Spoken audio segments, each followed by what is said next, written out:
Nurabundi umunyarwanda mwene wanyu tunakitegeera mu yegwa konye Sandra turamuka tumenye ko ari ibyo byanya dukorewe wagonze wizo manyambo banna Uganda tuba n'abantu baffe abaganda kugira bene wacu abana tubavuma waneno ne tubasamba naye tuba Sandra ne kikakasi fadaka nkubaze njewe rero sinzi nanga amafuti kandi nicyo ncatumaga gukunda nuko naye wanga amafuti umuntu bamukubitiye ahantu kabiri gatatu baramubwira ngo taba mukotereza n'amafaranga yigize nabi ubuse ibaza nawe umuntu agiye gufata umwanzuro wo kuvuga ngo naxere imodoka ngo umuntu none urumva gahinda rafite mu mutima ni kenshi byari byamurenze nawe ubwe ibyaye ikiboze ni wakijugunya bari icyawe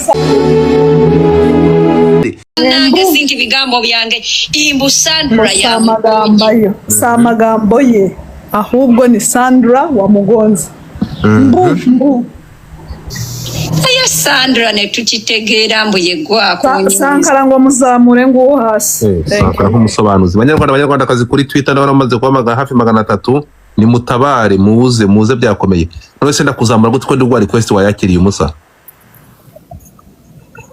nabwo request Sankara ngwino ibintu birakomeye muze mwo abagande batangiye kwigaragambya uyu mwana w'umukobwa arafi Uganda te mutapinge screen Sankara zamuka bro ariko se ni gute yigori rangiye mutayikoze umwuka akorwa mu ndamwe mutekereza ko aya makuru tuba twawe tutayishe ntimwumvaga mukanya ndi gutegera umuntu moto ngaje kunshakira amakuru ntimwabyumvaga mwakoze kuri iyo goro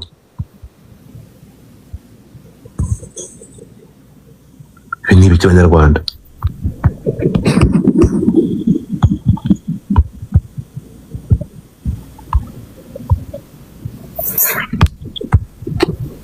Kina game wenda era tuyikoreho oya none se ambaye ntayo nkina Sankara uri Sankara yaje oke twagiye reka dutangire utangira ariko se Queen nturi hano Queen karame sobanura iyoge oya bafara babeka gatamaze gusobanire Shanspa akora akabari kameze Shanspa akabari gatoya nanbara akabari keza gashamaje ariko mwabana mwega nakabari gateye ubwo Shanspa nakabari ntawo gakora nijoro batanye abantu batangira kuza mu gitondo ubwo bahanywera nijoro nyine n'abajama be babagiye saa 12 nibwo abantu babinjira saa n'abantu haba harimo abasinziriye bakabyuka bakongera bakanywa ko gafunga ninjoro banywera muri umujyi banyweramo ibiyobyabwenge byose bibaho aba bad black boss barabicomplaininze ariko afite ngire ngo connection n'abapolisi y'igihugu y'Uganda ntago bashaka gafunga ariko ibintu biberamo n'amaroreko kagirana nato ni bimwe mu nyamakuru yavugaga okay reka tugende noneho hano umva Sankara komeza umva hano wabura okwongerezaako ekitabo muba kigambibwa imbu temunsalako emisino imbu Godfather we Sandra teta ya mukonyi ibyo bintu nabisobanuye aho Sandra ni umugozi umva imbu kino nkiddamu mbu bannange sinti bigambo byange imbu Sandra ya mukonyi biravugwa ngo Sandra ne tukitegeera mbu yegwa konye wizo ariko tukaramuka tumenya ko Sandra rero wagonze wizo na tukitegeera ati Sandra gwakonye wizo Sandra ne olaba nti ndi munyarwanda munno nurabundi umunyarwanda mwene wanyu tunakitegeera mbu yegwa konye wizo Sandra turamuka tumenye ko ari ibyo byanya dukorewe wagonze wizo manyambo banna Uganda tuba n'abantu baffe abaganda kugira bene wacu abana tubavuma waneno ne tubasamba naye tuba Sandra ne kikakasi wambu yegwe ndajya pozinga kugira ngo bisobanure neza ko angaha birakomeye abagande hagati yacu tugirana ukundushwana tugaterana amagambo tugasubirikanya atariko tugirana urukundo atariko Sandra tukaramuka tumenye ko ari byo byanya byo korewe wa mugonzi wakonye wizo ojja manyambo banna Uganda tuba n'abantu baffe nga tubagala balamu abana tubavuma waneno ne ati Sandra uzamenya ko abagande dukunda bene wacu tugashwana ariko tubakunda ari bazima turabatuka tukabakora ibiki ariko ari bazima samba naye tubaga gwe Sandra ne kikakasibwa mbuye gwe yakonye daga ojja kitegeera nkukubidde oganya okukwata ojja kumbe ensonga ezo nga tezifaanagana lwaki tokutte ati Sandra nagerageza guhamagara wanga kunyita bati nimenyekana daga nkagasirino kawizo ati nimenyekana kare we wagonze daga uraza kuimenya neza kari umugande mwene wacu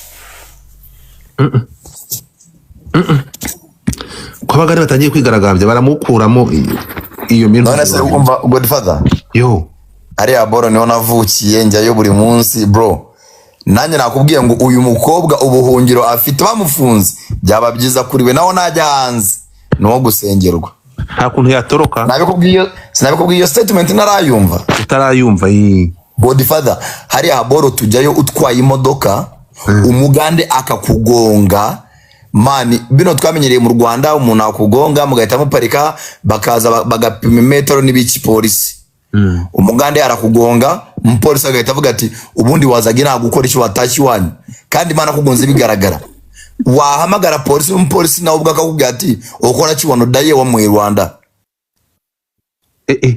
rero natwe dutwara muri Kampala utwara wigengeseri kandi twaravukiye bro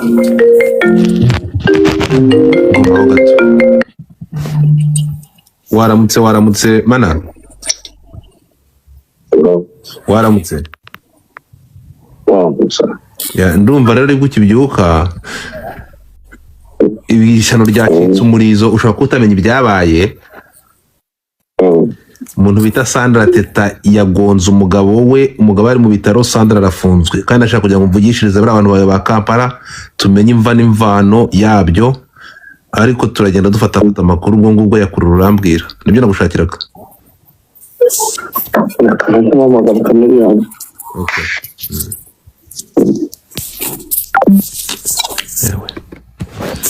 ntabwo i Kigali reka da i Kigali bibereye muri nini ntabwo bazi ibyabaye ntabwo bazi uwapfuye wari ukimbwira Sankara utekereza ko biraza kugenda gute none ubu ndatekereza se ndiyo nuko rangira aboro nyine uhaba wigengesereye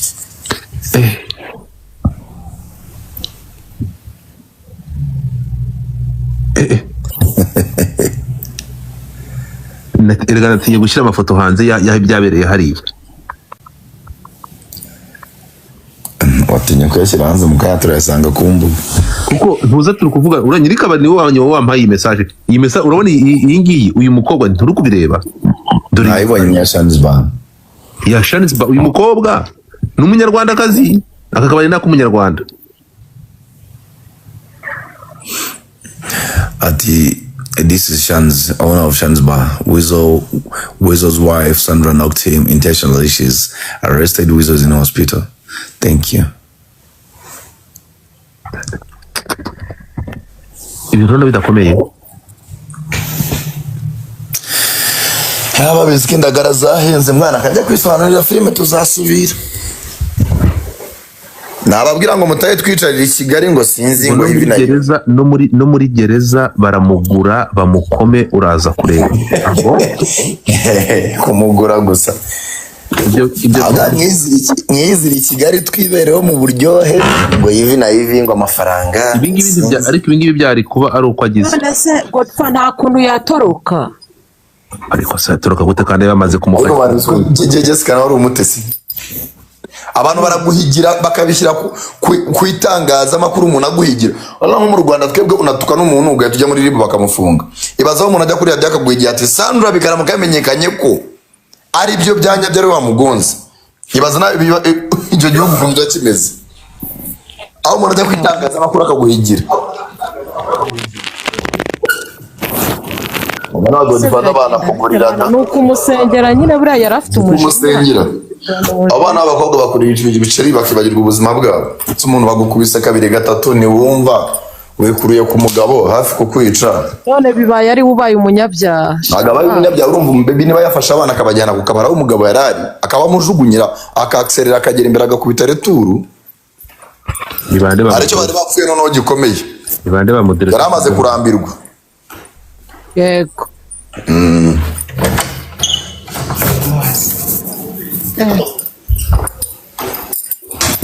Imana mutabare. No gusenga. ariko bro abashinzwe ariko ibindi byo ntabwo njya marakabisha abantu ninde ndaje nguhereze list ndebe wagize naragoswe kabisa abashinzwe bamaze abantu ibintu byo kugira abantu bamodereta bafasha abantu babamaramo babirukana so musharing space turaje ubu turi kuvugana tugiye kugira ku bagiye kuri polisi agere kuri polisi namara kugera kuri polisi turata tumenya amakuru y'ibigiye gukurikira nani mpera Gigi Gatema cyari hano Rari hano mu mwanya uramushenze yirukanye ya brotse Gigi shahita ava kuri live yo sha niyo bavu navuga ngo azamuke nkaba namubuze nyandike ndabibonye mubwirazi Gigi reka okay yangaye nguko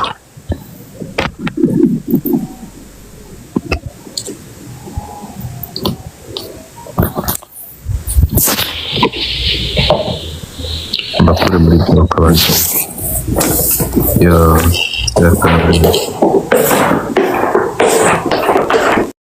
muri ndiri mu rusamu we ashaka kuririmba manager ufite ijwi ryiza kuririmba uretse gatuma kugira ngo araseka jewe amatelefone ari kuri pending hano ngiye ntegereje ngo bagere kuri polisi erega njyewe mfite brother wanje utwari amengo niho abashari amaya makuru nijoro nka saa 8 saa 9 gutyo ari nimo nderebera mu video turacata Sanka garuka niba abashuti bawe barabamodereta nibo bagutumuye ngo ino sheri nta kibazo gihari naba nazibambuye nabatumuye ari ako gotfa abantu kuri live y'undi muntu naga ari byiza oya none se amakosa nayanjye bo wabahaye modereta ngo bagire niyo mpamvu navuga ngo Gigi zamuka nkayoberwa aho yagiye Jessica Karame na amakosa bakoze umuhaye uburenganzira mu rugo rwanjye ukajya ukabashyitsi amakosa ryaba ari ryanjye amakosa nayanjye ntabwo modereta hano ariko nta muntu ushobora kubloka rimaze kabiri nta muntu ushobora kubloka hano nubwo njya mba modereta hano rimaze kabiri natwa Godfather muri filime none tuvuganye ngiye studio umva mutuke nanjye untuke ugiye he ugiye kuntuka agore kumva uburyo mixer iri guhinda ngaho sobanura wibagirwe ka kantu wambwiye Sankara uzankorera wibagiwe ko Sandra Sanka yes sinumva ngugiye kuririmba ntabwo ndi gusobanura nagoma ni kuririmba ariko no kuririmba nzakora cyose ni mupinga n'umuntu ataranagerageza amahirwe ahubwo wasabye ko nzakora album nanjye kuzumva uburetse rero tubarike uyu Godfather kamubaza njyewe rero sinzi nanga amafuti kandi n'ikintu cyatumaga gukunda nuko nawe wanga amafuti umuntu bamukubitiye ahantu kabiri gatatu baramubwira ngo taba mukotereza n'amafaranga yigize nabi ubuse ibaza nawe umuntu agiye gufata umwanzuro wo kuvuga ngo naxere imodoka ngo umuntu none urumva agahinda yarafite mu mutima ni kenshi byari byamurenze nawe ubwe ibyaye ikiboze ntiwakijugunya bari icyawe Sankara ahantu namenyeye ngo teta ari nako ikizibu ku bwongo aho mukaka miliyoni yicaye akamugira inama akamubwira ati nanjye kamiliyoni tujya gutandukana yabibwiwe na Daniela niho nahise nzamura amaboko mukaka miliyoni aramubwiye tugenda ndi na Kampala ati wa mugore we nimba uyu muryango utawuzi twawugutanzemo ushatse wakwitahira umugore yigira nabi ati kubona arahukanye si uko ntari umugore mu rugo arangije baramututse mugaka miliyoni ndagukarabye Godfather ndaramajwe hano turavuga umukobwa mugeze ikigaragaza ati maberanye uko aryo uruwaye nawe kugira injiji yarampitanye ariko ntimwamuveba wenda yavuga ati reka ngwanirire urugo rwanje ndera abana ese urugo abana umuntu ugukubita mu maso y'abana ari muri gereza cyangwa ari umupfu so gahunda nuko imeze uyu bibazo bibaho ibihe bibazo buriya biriya n'ibibazo cyangwa ni ariko keke irama impamvu uri kuvuga ibyo uri umukobwa Sanka ariko ibaza umugabo Tanka mureke nava kuri kara gatanda azamenya ibyo ari byo bumuretse. Wowe ase Godfather postinga yasura ya Teta cyagi buryo yakubiswe. Ntayo ntabwo narabisibye. Uzuko bamukubise nkajya ni filime ya Rongotani. So ntabwo bro Sandra ubundi kababwira abantu butaza amateka ya Sandra uyu areka nkubwiza ukuri. Sandra ku bantu batazi Sandra kamubabwire. Sandra yabanje akimara kuva muri SFB akimara kuba Miss urukumva umukunzi w'igitsina yaramukunze aravuga Sandra yari mwiza papa. Prince Kid aramureba aravuga ati niwe mukobwa w'i Rwanda abandi nukubeshya. Urumva Prince Kid uyu nguyu muri Miss Rwanda uyu nguyu watorotse. Prince Kid abafashe Sandra aramutereta amugira girlfriend babana igihe kirekire baca ibintu muri Kigali. Urumva yego ibintu biragenda biracika. Sandra aragenda kurana na Prince Kid urukunyumva atandukana na Prince Kid. Hari abana bari baje bazanye n'itsinda bita Active urayibona. Hari umwana bita Derrick uramuzi? Ndayiza Active umwana bita Derrick murabizi. Baragenda abamwatse Prince Kid akundana na Sandra ibintu biracika mu mujyi wa Kigali. Murabibuka bifotoza amafoto murabyibuka? Aribwo ntuza yakundanaga yakundanaga n'uyu mugenzi we uyu nguyu Vanessa akundana kara kagenzi ke yarangiza akamwanga ngo ni umwana undi ati ni gute unyita umwana waranyambere y'ukuri wanyambere wese uratandaraza nkure umuranyita umwana washyano we urabyibuka? Ariko ibintu byagiye bica amaha. Umunsi Derrick yatandukanye n'uyu mukobwa Sandra yari yatangiye ibintu byo guhostinga nk'ibi ngibi by'abamuyango bakora urumva. Sandra amafaranga atangira kuyabona ibintu biraryoha bigenda neza. Ibintu byatumye atandukana na Derrick ni amafaranga menshi yabonye. Aba bajene b'i Kampala bakajya baza kunywera i Kigali urukunyumva ariko ari abadepi bafite amafaranga. Ariko bitewe n'uburanga buke y'abanizo bari bafite no bafite amafaranga bari yarane kumukuraho nde kuri Derrick. Sandra za kugira ibyago muri business no guhostinga n'ibitaramo yakoraga aza kuguriza umuntu amafaranga amuha sheke itazigamiye. Murumva? Amuhaye sheke itazigamiye umutipe urabizi mu Rwanda kujya gukoresha sheke itazigamiye ukuntu bigenda. Sandra baramukatira araje amageragere yambara roza arafungwa. Izindi mwara bimenye Sandra yavuye mageragere asanga utwana dufite amabere ashinze duhari baravuga tuva kubwire. Sandra ikibuga kimucuramiraho Sandra byose ahita bivamo. Sandra aravuga ati singiye kwandavurira ahantu naririye ngiye wariye Prince Kid.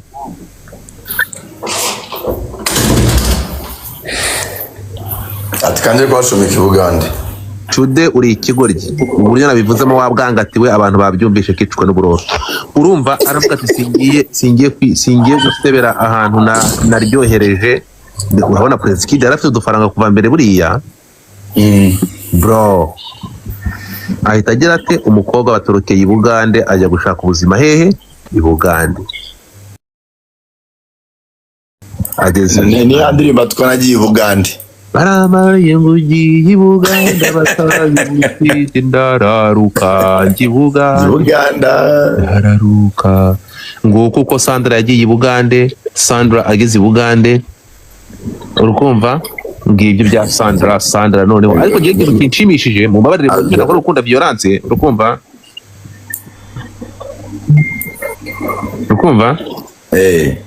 ikintu kinshimishije nuko urumva Sandra usize baramukubise baramubabaza urumva kabiri baramubabaza papa bamubabaje twarababaye turarira. Nje nshimishijwe nuko Sandra batamuvunnye amaguru akaba yavunnye Wizo. Ariko nabwo senge uretse gato ibi birarutanwa kuba avunnye amaguru Wizo namugire nkuko bagize mwene nyina Chameleone urumva. So Sandra rero shida za dunia amakuru mfite ngo Sandra ejo ubwo ibi byose yamaze mu Rwanda yahugiye ku bintu bibiri urukumva. Yafashe umushinwa ngo wari waje gucuruza ibiri ry'abarezi mu Rwanda amwigisha amawashigeri Sandra yagiye i Buganda afite sentire noire.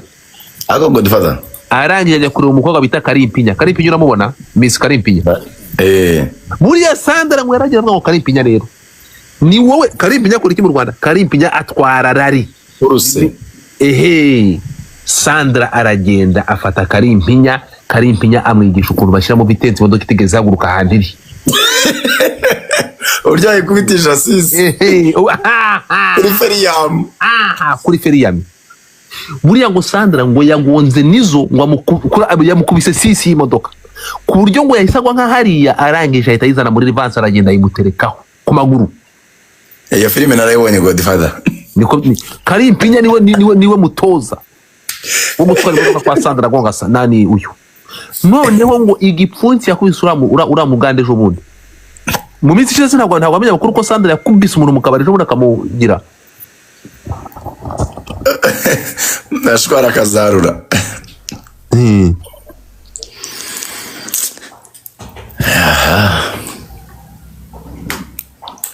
None humva hano. Abagande bagira amakuru. Abagande barahurura reka nzire baya makuru noneho ndebera inkuru batangiye kwandika. Kejo nizamuka. Abagande batangiye gushyira ngo ibikabyo. Reka nzurebe bro. Abagande haruguru bafata inkuru bakayitubura. Nti agatari komfufu ya musimudene motoka namukwa mu kilomita 10. Bro reka nzurebe noneho abangaba uko nabyanditse mu Cyongereza. Babarira ndebere. Kubuke TV. Ndebera uyu nguyu noneho ukuntu akoze reba iyo article yanditse mu Cyongereza.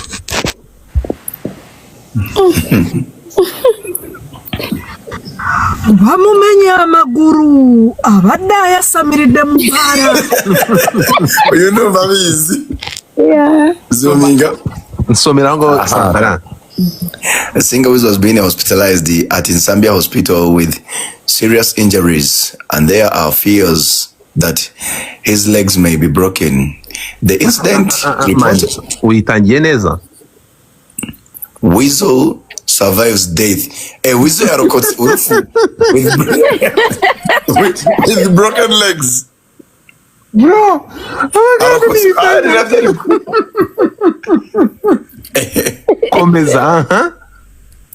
Weasel survives death with broken legs. Singer Weasel has been hospitalized at Nsambia Hospital with serious injuries, and there are fears that his legs may be broken. The incident reportedly followed a misunderstanding with his partner Sandra Teta, who is alleged to have hit him with a car.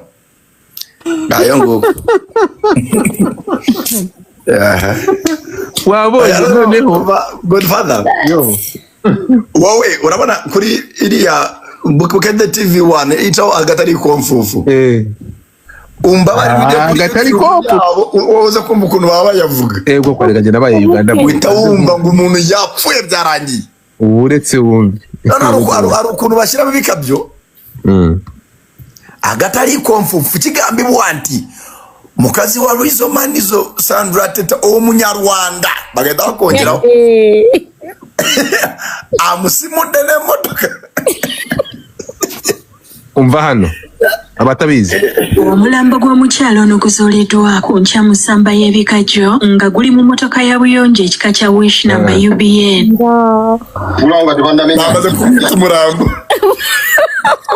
Wabaddewo katemba ku kanisa ya Matazi Church na Tete Makayi, maama n'abaana be bagumbye ku kanisa eno oluvannyuma lw'okufuna amawulire nga bba era kitaawe w'abaana bano 8 bwagenda okubba embaga omukazi omulala. Bro kanze ngashaki aya makuru ko numva sashyushye bizaragiye gushaka undi mugore. Abasenyi bategekeje emyaka 15 mu bufumbo nga muliramu n'abaana 4 akawanga mudde bwakubye ebifaananyi ebiwuseego nga yakamala okwesanyusa ne bba wa mulirwana wategerekese Keria Robert n'abimusindikira ku ssimu nga yakatuuka ewaka ebyembi muka Robert nga yakeeki Brenda abaddewo era abikudde essimu n'abigwako ate nga n'abisindisa mumanye mukwano gw'enfanfe. Bro abagande na hari indi noneho abandi bajya vuga aya makuru neza urukumva umva abangaba nibo babi cyane kurusha. What is the matter? Twagala sente, twagala ki? Twagala kunyonyora. What is the matter? Tawa zino. Abantu ni yasho yitwa Zungururu. Abantu bagoyingewa. Famanyi tulina nemwe muta. Abantu bagoyingewa. Yeni Zungururu ni bari bazenda kumera nka comedy. Twagala kunyonyora. What is the matter? Tawa zino. Abantu bagoyingewa. Abantu bagoyingewa. Famanyi tulina nemwe mutalina. Mulebuka. Bro, nukuvuga ngo Kampala igiye gushya. So ngayo nguko. Mva Godfather kanye ikorera gasobanuye umuryango wa Wizo ntago ntunzi. Agasobanure ubu ngubu ngiye ntekereza ko abandi hano abantu 500 ndabashyira he. Mujye kuri Twitter ndabona 300 nabo banze kuhava. Ndakora iki? Godfather mwareke nimero za manager wabo bari kuzuru gufasha. Inde. Manager wa Christian Spa. Christian Spa kandi maze kuvugana na boss. Ariko bafite na kamera bara Christian Spa uziye kamera. Just check byose barabifite. Kabyagenze. Niko.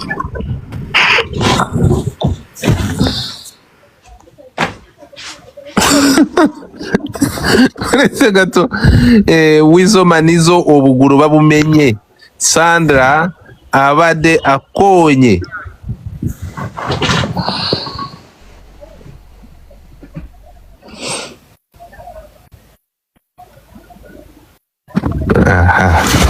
so anyway ndatekereza ari byo ngibyo ku bantu baranga kuri TikTok mureke dufatireho kuri ntuza mureke dukomereze kuri Twitter muze mujye kuri X muze tujye kuri X ko berishu uraho